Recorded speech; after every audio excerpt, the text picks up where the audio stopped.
My name is Rajeev Bhargava, and I'm a professor at the Center for the Study of Developing Societies in Delhi. I was earlier with the Jawaharlal Nehru University, where I taught for 25 years.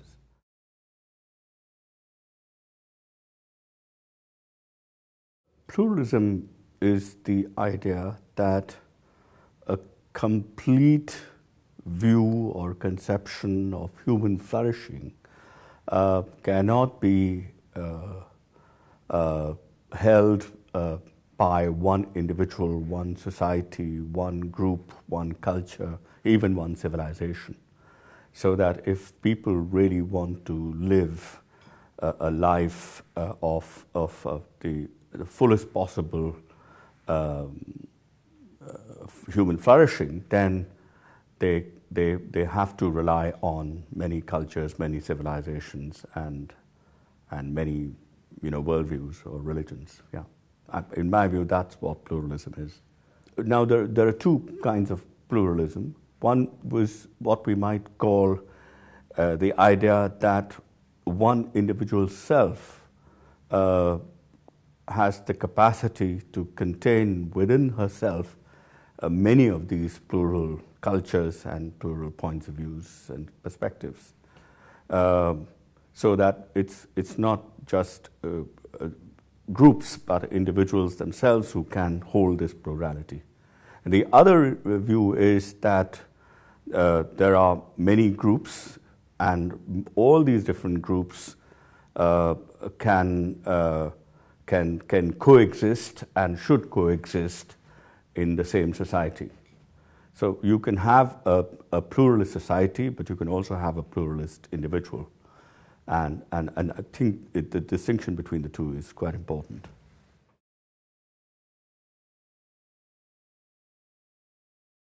I think one is that from very early on,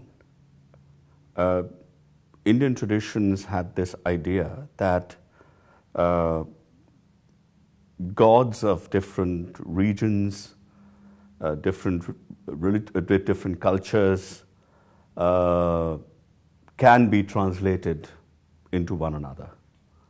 So that a god in one part of India who is, say, the god of love, is the same as a god of love in some other part of the country.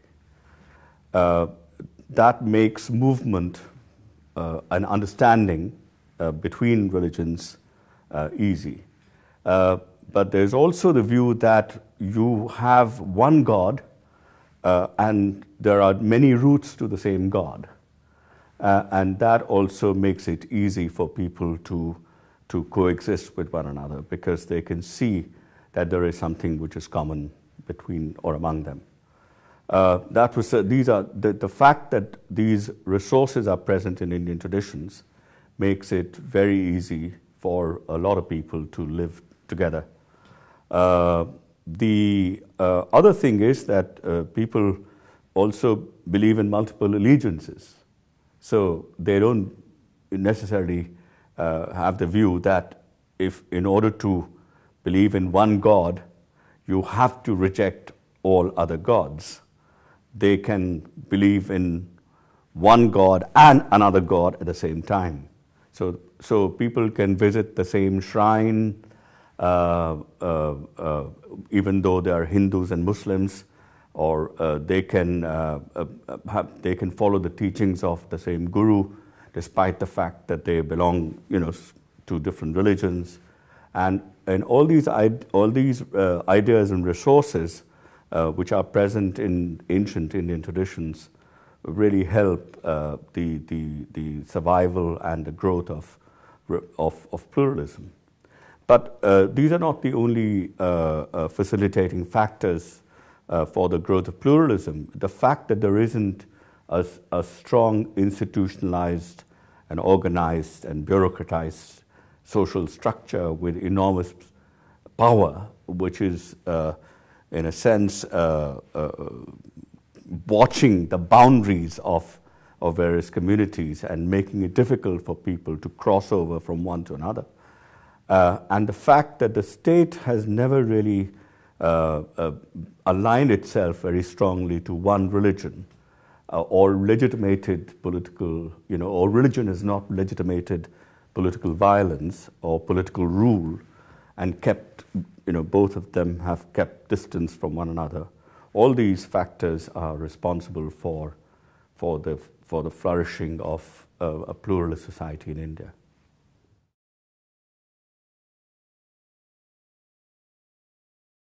To take concrete examples of the third point, which I made about the state keeping distance from all religions, I think one outstanding example is the Emperor Ashoka of the 3rd century before the Common Era. He left behind several edicts which have survived because they are on iron pillars or on rocks. And one of them says that people from different philosophical and religious communities must dwell everywhere in his kingdom, not back to back, but face to face.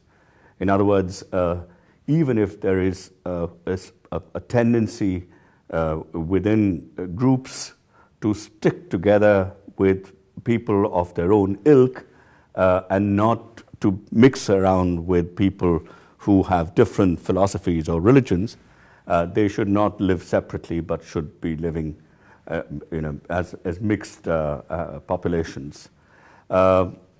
And he also says that there is a common foundation for this living together, and that common foundation comes from the resources that are available to each of these religious and philosophical communities. And one of them is self-restraint.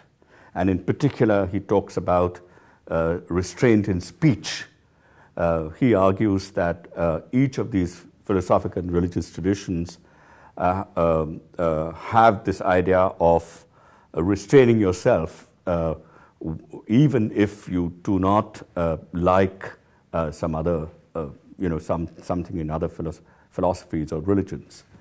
So Ashoka points out in his edicts, he says that you can be critical of others, but be critical only if you have good reason to.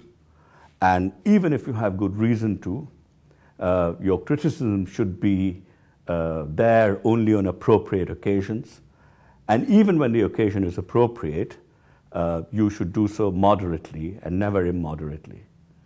But that's not the only thing he says. He also goes on to say that you would obviously like your own elements of your own philosophy and religion, but you should never praise yourself in the presence of others unless you have good reason to, unless there's an appropriate occasion.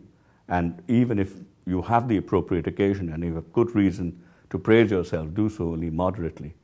Because if you because self-glorification is not only one way of demeaning others, but it's also, in a sense, demeaning yourself, and you shouldn't let that happen. And so he works out principles of coexistence among different religious and philosophical communities. And this pattern, which is found in the 3rd century BCE, this pattern is repeated in other periods as well.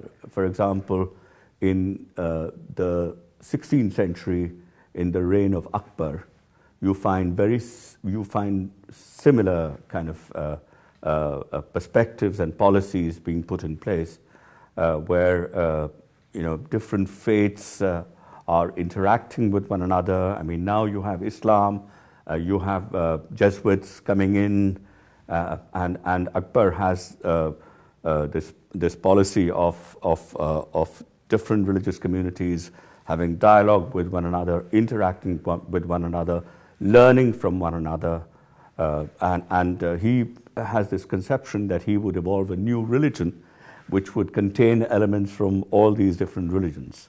So once again, there is an attempt to break rigid boundaries, not to be dogmatic, not to be rigid, but to evolve, new ways of new moralities, new public and private moralities, which would be to some extent acceptable and endorsed by everybody in society.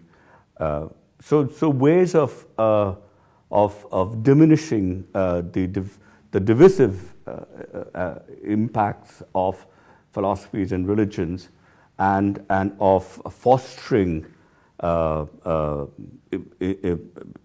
mutual learning and evolving new ways of new moralities. This is again something that you find in the ancient period from time to time. And the state has always patronized not just one but many religions and philosophies. So all these historical factors have played a role in sustaining religious diversity and even religious pluralism, which is a normative standpoint that endorses the idea that there is something good about the existing plurality in society.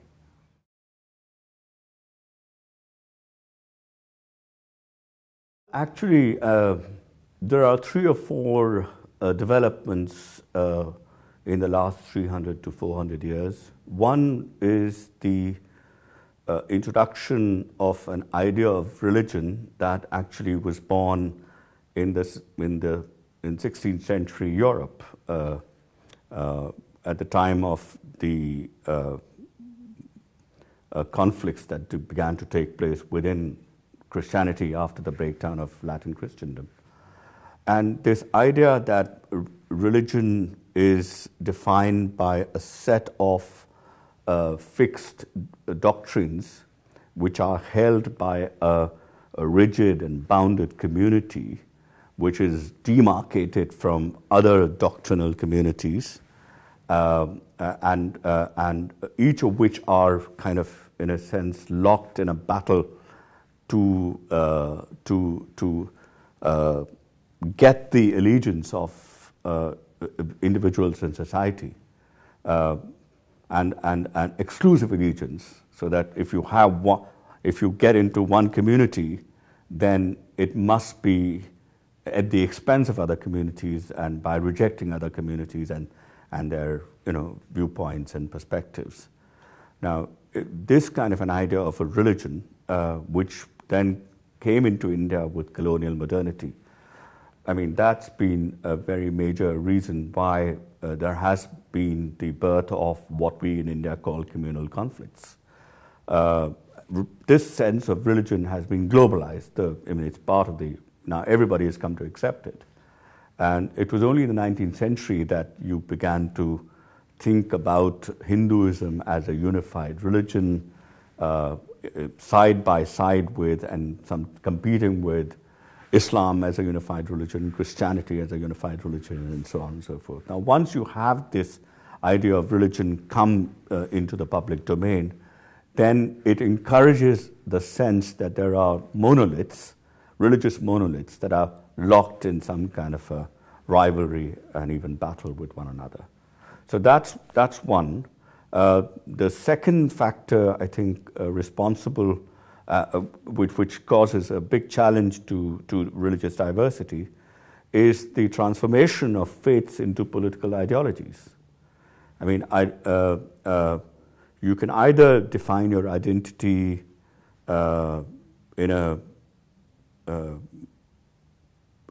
a flexible manner, or you can define it in a rigid and dogmatic manner. And instead of religion being a soft identity shaper, religion becomes a hard identity marker. And the moment that transformation occurs, you once again have the potential for a lot of trouble.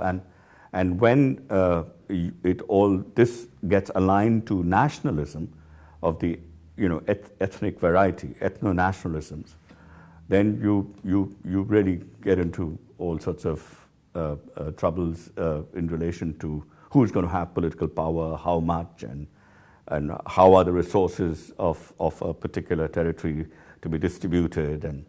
And I think that happened in India, and that's certainly one of the reasons why there's been such a problem. And then, of course,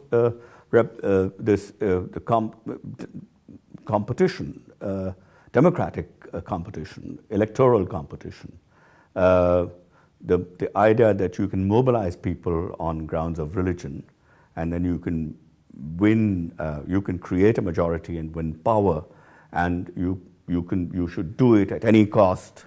And if you do not have sufficient constitutional safeguards, then this can lead to all kinds of troubles, the making of a majoritarian society, and the potential persecution of minorities, and so on. So all these factors are responsible for undermining the older, ancient ideas of religious pluralism and coexistence of religious communities in India.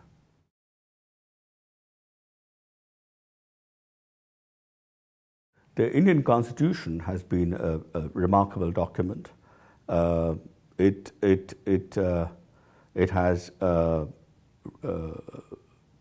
conceived a state which would be secular in the sense that it would keep distance from all religious communities, and also that it would address problems of both inter-religious domination as well as intra-religious domination. By inter-religious domination, I mean the domination by one religious community of other religious communities. And this is addressed by giving a set of rights to minorities in a limited domain, which will protect their anxieties about their identity and about their culture. But there are also issues of intra-religious domination, such as members of one community persecuting or marginalizing members of their own communities. So, for example, Dalits within the Hindus, the former untouchables, they were excluded from mainstream practices. They were not allowed to enter the temples, which were dominated by the upper castes. And the constitution banned untouchability. It opened up wells. I mean, the untouchables were not allowed to go to the wells from which water was drawn by the upper castes. This was before independence. And in the constitution, there were provisions by which all wells in all over India were open to everybody, regardless of their castes. Similar provisions are there for emancipation of women. Now, all these could not have been possible if the traditional elite within Hinduism or within Islam had state power. The upper caste elite or the clerics in Islam or in Hinduism, if they had state power, then it would be not possible to carry out this emancipatory agenda or to reduce problems of inter-religious domination. So the constitution set up a state which was not aligned to any religion or a section thereof, which kept distance from everybody, and which was able to, which provided certain basic rights to individuals as well as communities, and which took positive measures to remove the possibility of either of these two kinds of dominations. So the Constitution an Indian Constitution is a remarkable document, which takes care of some of the challenges that I mentioned. But if if rule of law is not effective, and if constitutional provisions are not properly safeguarded, then all these important positive things which ought to be present in society can be seriously undermined, and sometimes that happens. I mean, there is a contestation going on all the time within India. It's not as if these things are solidly entrenched and permanently present. It's always very fragile, and so you see a kind of always a battle, both within castes as well as between religious communities, and from time to time, many of the things that undermine both intra-religious and inter-religious diversity, they get undermined in India, like they do in many other parts of the world, and so you need an alert citizenry. You need very honest and sound judges. You need from time to time politicians who are behave like statespersons. You need people with public conscience and a sense of public morality.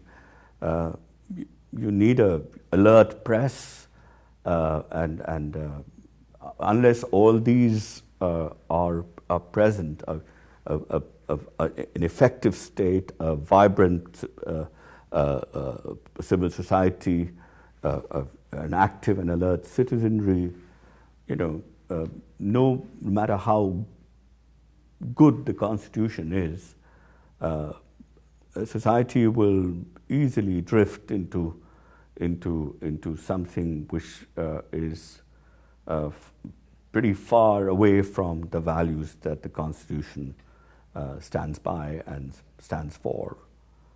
And I'm afraid that happens in India as well.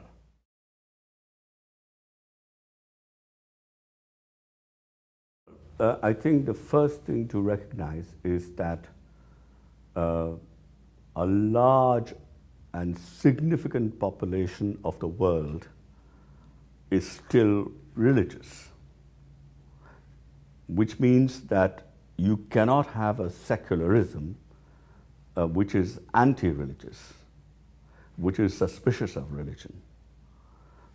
You must have